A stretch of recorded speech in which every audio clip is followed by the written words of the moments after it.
Assalamualaikum warahmatullahi wabarakatuh. Bismillahirrahmanirrahim. Alhamdulillahirabbil alamin. Allahumma shalli ala sayyidina Muhammad wa ala alihi wa sahbihi ajmain. Amma ba'd. Saudara-saudariku sebangsa dan setanah air dimanapun saudara-saudari berada. Doa saya untuk sampean semuanya, semoga Allah selalu melimpahkan rahmat dan kasih sayangnya. Dimudahkan urusan kita, dimudahkan pekerjaan kita, dimudahkan semua harapan dan cita-cita kita. Terkabul doa kita, dan kita akan menjadi orang yang bahagia dunia, bahagia pula di akhirat. Amin, Allahumma amin. Saudara-saudari sekalian, kita hari ini akan membicarakan tentang tingkah pola perilaku Mr. Bin, yakni Mr. Habib Lutfi bin Yahya. Beberapa waktu yang lalu, beliau mendapatkan penghargaan dari pemerintah. Maka judul kita adalah cabut dan batalkan penghargaan yang diberikan kepada Habib Lutfi bin Yahya. Habib Lutfi bin Yahya tidak layak mendapatkan penghargaan dari pemerintah. Cabut dan batalkan penghargaan Dharma Pertahanan yang diberikan oleh Menteri Pertahanan Republik Indonesia Bapak Prabowo Subianto. Cabut dan batalkan penghargaan Bintang Mahaputra Adi Pradana yang diberikan oleh Presiden Jokowi.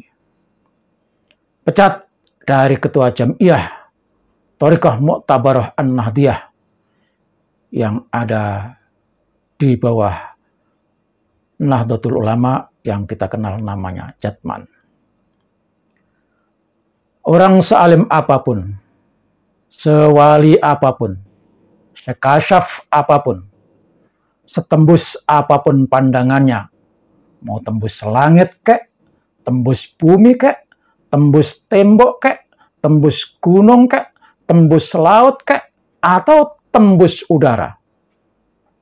Mau sesakti dan seampuh apapun omongannya, sejadi apapun sabdanya, setinggi apapun jabatannya, sebanyak apapun pengikutnya, kalau tidak jujur, apalagi menipu, maka ambyar dan bubar semua kiprahnya di hadapan umat manusia dan ambyar dedikasinya di mata pemerintah. Ambyar omongannya di hadapan masyarakat dan ambyar pengaruhnya di tengah-tengah bermasyarakat dan berbangsa. Karena semua tertipu oleh kilau penampilannya. Masyarakat terpukau melihat gaya santunnya. Sepertinya sangat nasionalis. Madeg pandito, sabdo ratu. Lirkat yosuhu paling jawani dari orang Jawa. Lebih lembut dari lelembut. Kayaknya sangat hebat. Tetapi ternyata bisanya lebih berbisa dari ulo sowo.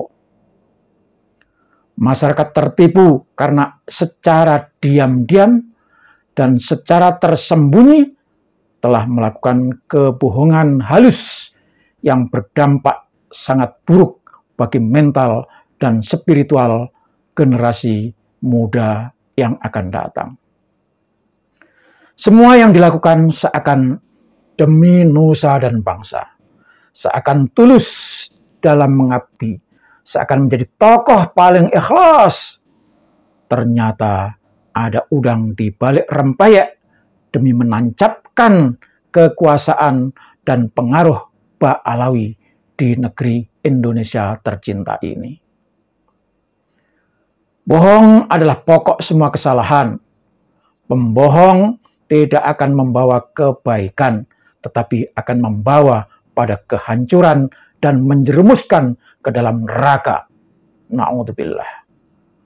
Rasulullah Shallallahu Alaihi Wasallam bersabda, "Alaikum bisidqi, fa inna sidqa yahdi ilal birri, wa innal birra yahdi ilal jannah, wa ma yazalu rajulu yasduqu wa yataharra as-sidqa hatta yuktaba indallahi siddiqan, wa iyyakum wal kadhiba, fa innal kadhiba yahdi ilal fujur, wa innal fujura yahdi ilan nar, wa ma yazalu rajulu yakdzibu wa yataharral kadzib hatta yuktaba indallahi kadzaban." Hadis riwayat Muslim. Kalian harus jujur, karena kejujuran itu akan membimbing kepada kebaikan, dan kebaikan itu akan membimbing ke surga.